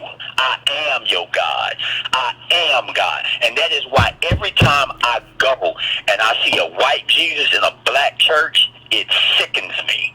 It sickens me. Because what that says to me is the idea of divinity in your mind is built and fortified in white supremacy. Now think about that, Yvette. If you catching hell in the world from white people, if you catching hell every which way you turn, and then you come to church on Sunday morning and it reinforces the same oppression that you had during the week, That ain't no transformation, Yvette. That's just a reinforcement of white supremacy with Jesus as the chief architect of it. And that's the Jesus and all black people must become atheists too. Oh, Alexander, you done preached today. Ain't nobody got to go to church on Sunday. Tell your pastor you ain't coming because Alexander has given the word. You understand? This evening. I don't know if I can take another call, Alexander. I think I got to end it on you. I appreciate it. You good? The show is great as usual, Yvette. You keep the fight. Keep the good fight. I appreciate it. I appreciate it, Dr. Reverend. I sure do appreciate it. Woo. Jesus. Woo. Going again. I'm going to 502. It's so much going on tonight. Hello, Yvette. Hey, Dr. Cosby, you back? I was calling to clarify what I meant because the battle of the preachers. Antonio indicated that he wanted to take it back to Constantine, in which he is totally right. Okay.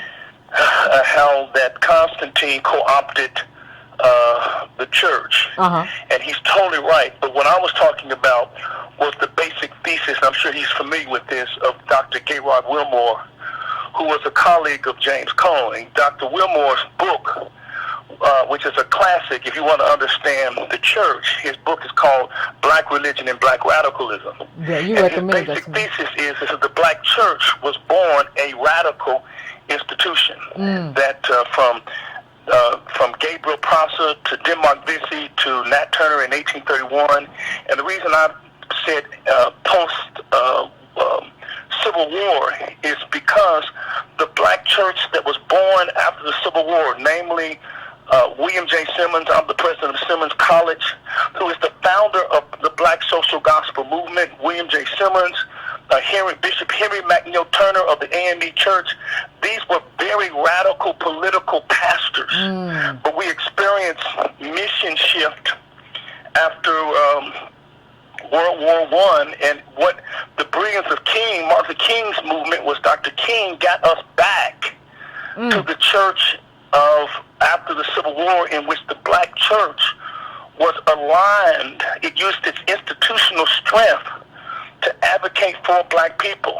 And you have a radical church and you have a de-radicalized church. The problem with the black church is that it has been de-radicalized. And one of the reasons why it has been de-radicalized is because we have embraced to a great degree a whiteianity and white theology.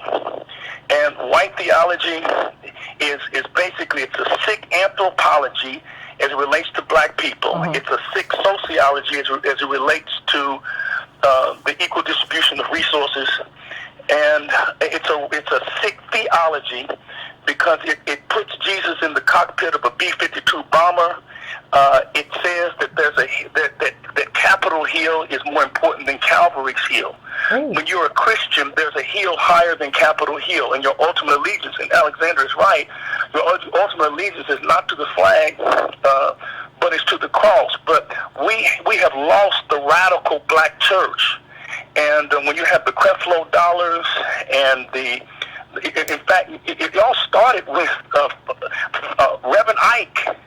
You had a preacher back in the 50s named Reverend Ike, Father Divine, Daddy Grace, and a lot of these preachers today have patterned themselves after Father Divine, Daddy Grace, and Reverend Ike.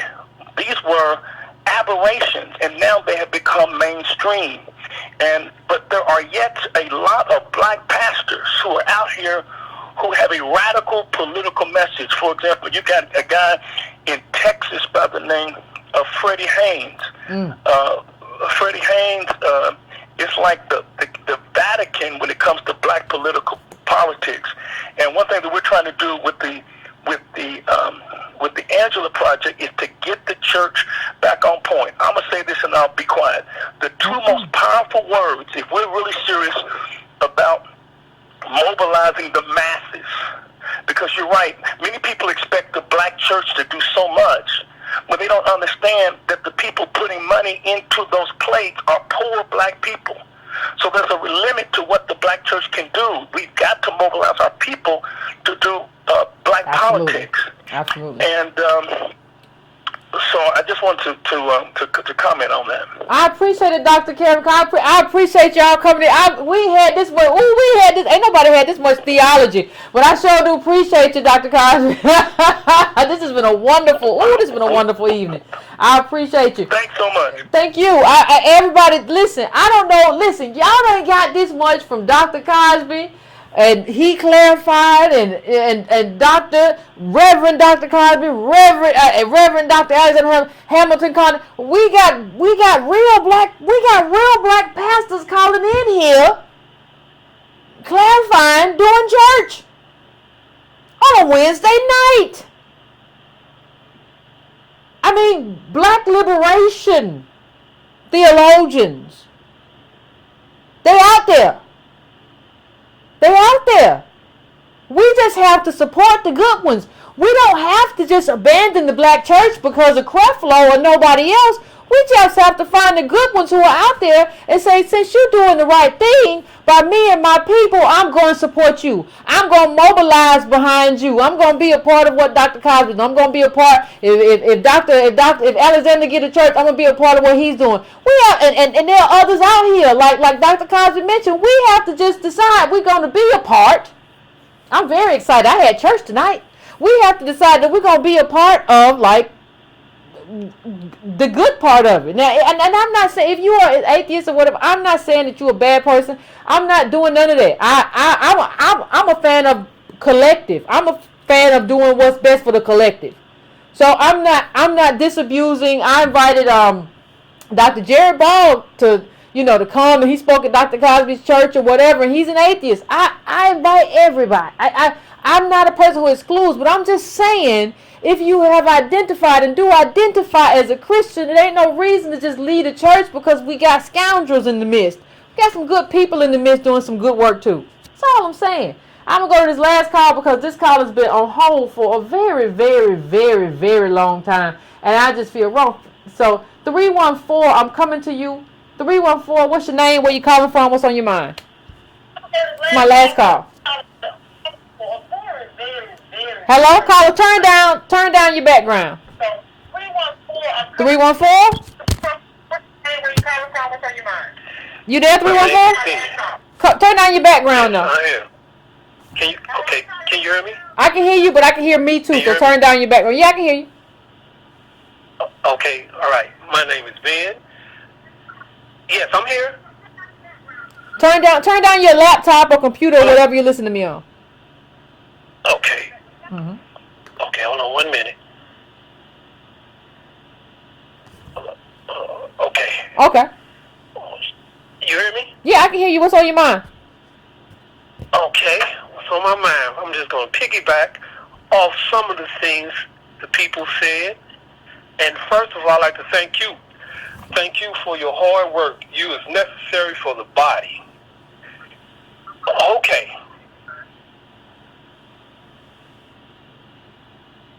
Is that all, caller? No. Here Okay. I am. I'm ready. Now, I'm going to give you a little data. Pharisees, they were a political party, social movement. The Sanhedrin, they're a symbol of council, tax collectors, and they work for tax farmers. Sadducees, they were one of three main Jewish political religious movements. So everyone that was in the church in the Bible was about money. Now, one more thing I need to bring, my other data, is Section 501c3.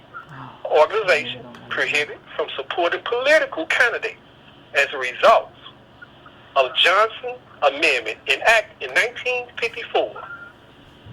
Section 501c3, organizations are subject to limit or lobbying having choices between two sets of rules established, upper bound, for they lobby activists.